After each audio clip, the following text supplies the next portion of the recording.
It's Brindley. I'm back. I know that we missed last week. Kind of goes along with tonight's topic. So, tonight's topic is progress, not perfection. And my team typically asks me, for a couple topics, and I don't give them a lot because a lot of the topics come by people that reach out or themes that I'm hearing or something that I read. And I gave them a list about a week ago, and I said, here are some future topics, and then just let me know. And so when they sent me the list today, this one popped out because it is something that I'm hearing a lot of. I think that it's something I've learned a lot about, even up to, gosh, a month ago, and last week. And so the title tonight is Progress, Not Perfection. And for a really, really long time, I wanted to be perfect. And I thought I could be perfect. And I would strive to be perfect. I was the kid that got all A's and one B on her report card and couldn't go in the limo for the contest and just lost it and swore that I would never get a B ever again. And then over time, as I started going through my life journey and life started getting hard and I didn't want to feel, and I realized that I couldn't live up to that level of perfection that I had put on myself, and I would just go the complete opposite way. And I would just say, well, if I can't be perfect, then I'm just going to just do whatever I want and not worry about anything and not try to be anything because I can't be perfect. And the reality is there's no such thing as perfect. There's no perfect life. There's no perfect house. There's no perfect car. There's no perfect human. And as soon as we can accept the fact that perfection is almost this hallucination, if you will, of a expectation that we have put on ourselves that really is not attainable. And so as I started looking at reasons for perfection in my life, and I started reading about why people put perfection in their life, there's a couple things that stood out. And the first one was perfection driven by fear. And we talk about this a lot because almost every emotion that a human experiences or feels is based in fear. And it's typically fear of two things: fear of losing something that you have, or fear of not getting what you want. And so when we have a level of perfection, we typically have a fear of something. So for me, if I'm being super vulnerable, which you know I always am, mine was a fear of rejection, of a fear of people not liking me, a fear of being taken advantage of, and therefore being hurt.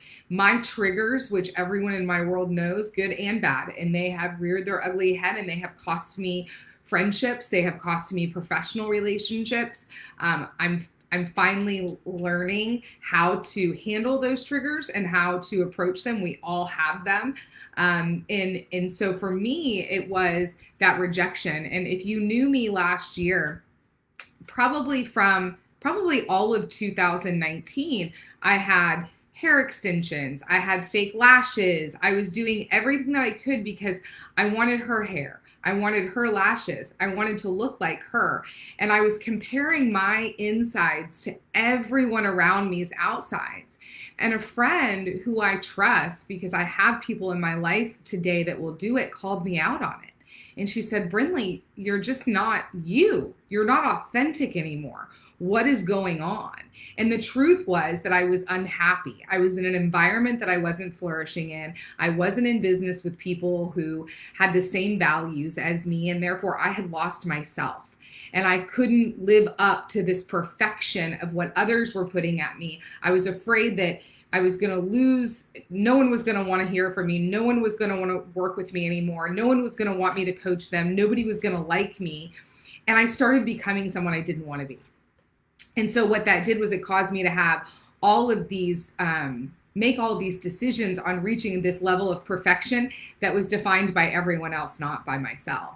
And that is because the first step to focusing on progress versus perfection is having love.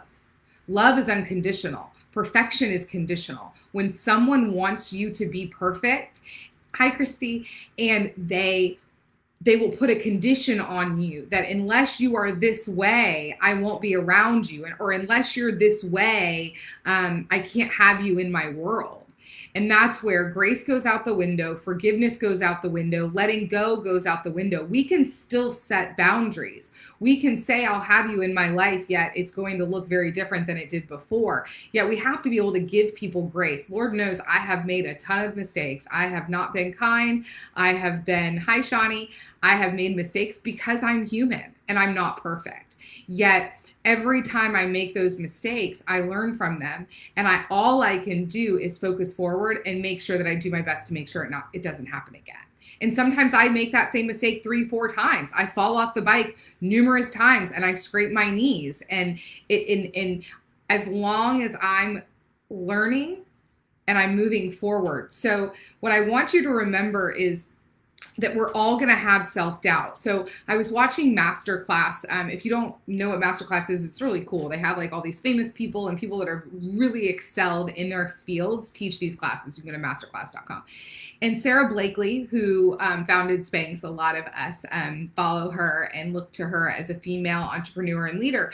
She talked about self-doubt, and she talked about the entire time that she was building Spanx, and even when Spanx had all of its success, and even now that Spanx has incredible success, she still has self-doubt.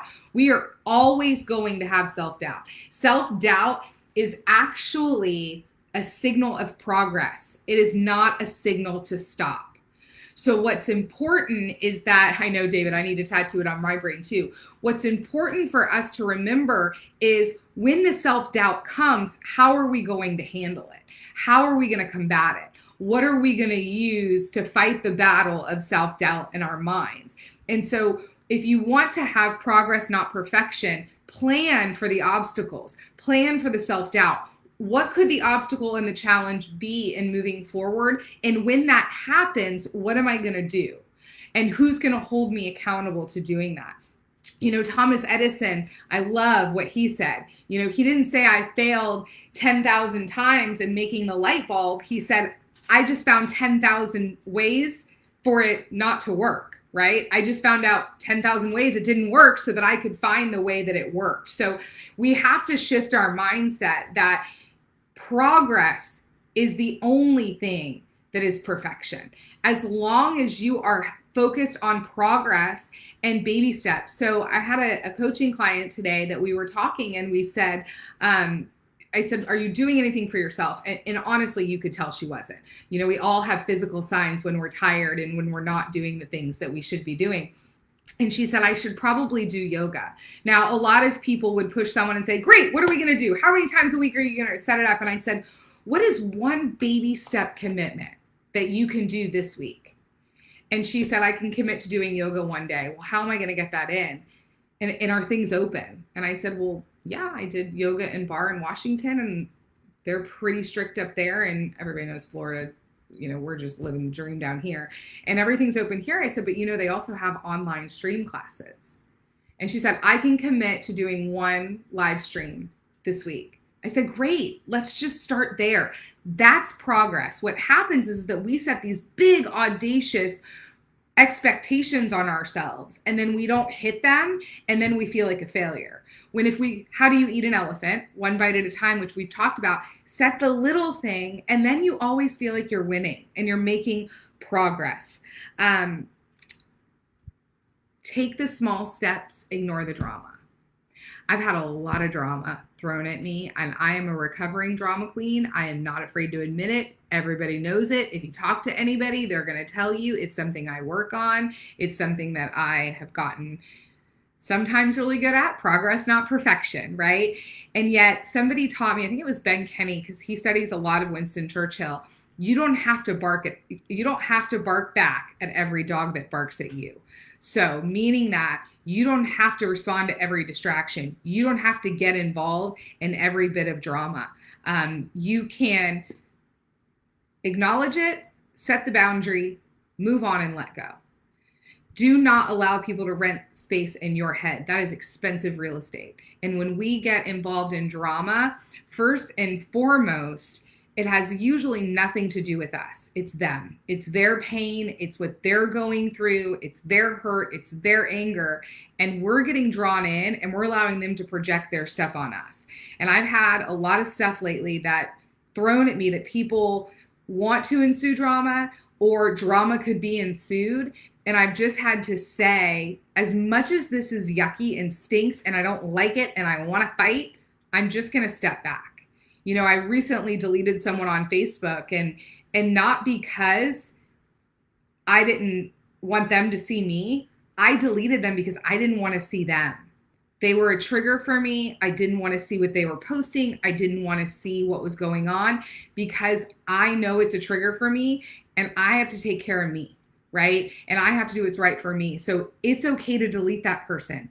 It's okay to set those boundaries. It's okay to say, you know what, right now, I don't think that there's space for us.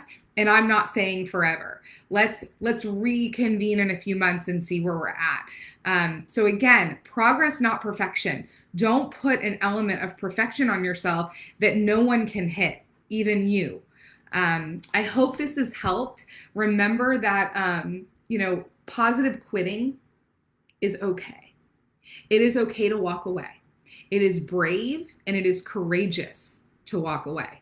It is brave and courageous to walk away from things that are not good for you or in which you're not getting progress because you're striving so hard for perfection. Just walk away. Because just remember, everything right now is temporary. And what will this matter in a year? So just remember that. I hope you guys have an amazing day. Thank you for watching, and we'll see you next week. Bye.